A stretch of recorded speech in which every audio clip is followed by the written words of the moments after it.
मुनाफा कमाने की चाह में एक सुअर ने बाजार में खुद को बेचने का फैसला किया, लेकिन रास्ते में जोरदार बारिश शुरू हो गई। बेचारे सुअर को पास के एक मुर्गी घर में शरण लेनी पड़ी। तभी एक किसान मुर्गियां पकड़ने आया और उसने सुअर को भी पकड़ लिया। किसान ने सुअर से उसकी दौलत मांगी, पर उसके पास कुछ नहीं था। किसान उस पर तरस खाकर उसे अपने साथ रात का खाना खाने का न्योता देता है। हालांकि सुअर को कुछ अजीब लग रहा था, फिर भी उसने न्योता स्वीकार कर लिया। घर में सिर्फ सुअर और किसान थे, पर किसान ने 3 कटोरी दलिया बनाई। यह देखकर सुअर को और भी अजीब लगा। किसान के जाने के बाद घर से अजीबोगरीब आवाजें आने लगीं।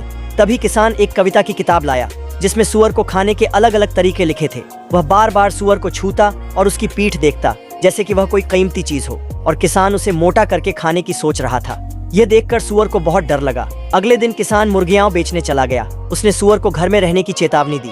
सुअर ने भागने की कोशिश की, पर दरवाजा बंद था। घर के अंदर सुअर अपनी माँ की सिखाई हुई लोरी गाता है और उसे बगल के कमरे से दूसरी आवाज सुनाई देती है। वहाँ उसे एक सुअरी पिगी गर्ल मिली, वह भी वहाँ बंद थी। उन्होंने साथ मिलकर भागने का फैसला किया। सुअर को बाजार जाकर अपना काम पूरा करना था। वे सुबह होने से पहले भाग निकले और दिन भर चलते रहे। जब वे जाने वाले थे, तभी उन्हें एक व्यापारी मिला, जिसने उनसे उनका लाइसेंस मांगा। सुअर के पास 2 लाइसेंस थे, एक उसका और दूसरा उसके भाई का, पर सुअरी का नाम रजिस्टर्ड नहीं था और किसी तरह व्यापारी से बचकर वहां से निकल गए। इस घटना के बाद सुअर ने बाजार न जाने का फैसला किया। दोनों खुशी खुशी गांव की ओर अपनी यात्रा पर निकल पड़े।